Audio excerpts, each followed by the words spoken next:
অনেক পড়ি কিন্তু ভুলে যাই, নতুন পড়া পড়তে গেলে আগের পড়া মনে থাকে না। এই সমস্যাটা তোমাদের মধ্যে যাদের আছে তোমাদের জন্যই এই ভিডিওটা।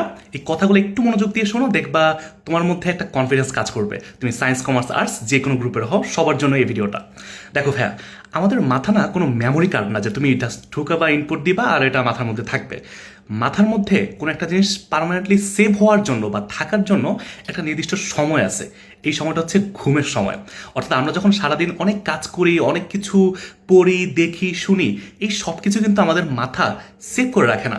ধরো তুমি গতকালকে যা যা করছো, তোমার কি আজকে সব কিছু মনে আছে? কিন্তু তোমার মধ্যে কিন্তু কিছু জিনিস স্পেসিফিকভাবে সেভ করা আছে বা তুমি ভালো করে মনে করতে পারবা। এই ব্যাপারটাকে বলা হয় শর্ট টাইম মেমোরি এবং হচ্ছে লং টার্ম মেমোরি। অর্থাৎ আমাদের ব্রেন আমরা যখন ঘুমাই তখন অনেক কিছু ডিলিট করে দেয়। তখন আমাদের ইম্পর্টেন্ট ব্যাপারগুলো ব্রেন সেভ করে রাখে একটা এমন জায়গায় যেখানে লং টার্ম বা অনেক সময় ধরে এটা হচ্ছে ওইখানে থাকে বা জমা থাকে, বা তোমার কাছে মনে হয় যে তুমি মনে করতে পারতেছো। তোমাকে যদি আমি জিজ্ঞেস করি ভাইয়া A+B² সূত্র কি, তোমার কি চিন্তা করা লাগতেছে? কারণ তুমি এটা এতবার পড়ছো বা এমন সময় এতবার পড়ছো, ওটা ব্রেনের মধ্যে পার্মানেন্টলি সেভ হয়ে গেছে বলতে পারো। তো এখন ভাইয়া আমরা যখন ফিজিক্স পড়ি, কেমিস্ট্রি পড়ি, অথবা জিওগ্রাফি, ইকোনমিক্স বা অ্যাকাউন্টিং, ফিন্যান্স যেই সাবজেক্টে পড়ি, বাংলা, ইংরেজি যে কোনো সাবজেক্ট পড়ি, আমাদের না ওই পড়াটা মনে রাখার জন্য একটু সময় দিতে হবে ব্রেনকে।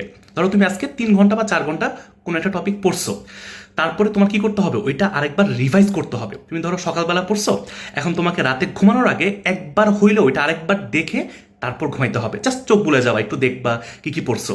যখন তুমি রাতে ঘুমাবা তখন দেখবা তোমার ওই জিনিসগুলা ঠান্ডা মাথায় আস্তে আস্তে ব্রেন সেভ করে নেয় এবং পরের দিন জিনিসটা অনেক বেশি মনে থাকে। অ্যান্ড আরেকটা ব্যাপার বলি ভাই, আমাদের সব কিছু কিন্তু মনে থাকবে না, বা তোমার কাছে এই ভয়টা কাজ করে এজন্য যে তুমি হয়তো ভাবতেছো যারা আমি তো নতুন পড়া পড়ছি, কালকে জানি কি পড়ছিলাম ওটা মনে করতে পারতেছি না, তার মানে আমি মনে হয় ভুলে গেছি, আমি মনে হয় পারবো না, বা এসএসসি পরীক্ষার সময় মনে হয় আমার পরীক্ষা অনেক খারাপ হবে।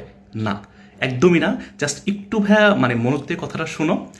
তোমার এই পড়াগুলা মাথার মধ্যেই আছে, সেভ করা আছে, বাট যেটা মেইন কাজ, তোমার পরীক্ষার আগে ভালো করে রিভিশন দিতে হবে।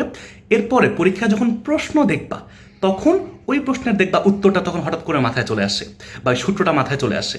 এই জন্য কী করতে হবে, ব্রেনকে সময় দিতে হবে সেভ করার জন্য, নিজে বারবার প্র্যাকটিস করতে হবে, অ্যান্ড বারবার রিভিশনের উপর থাকতে হবে।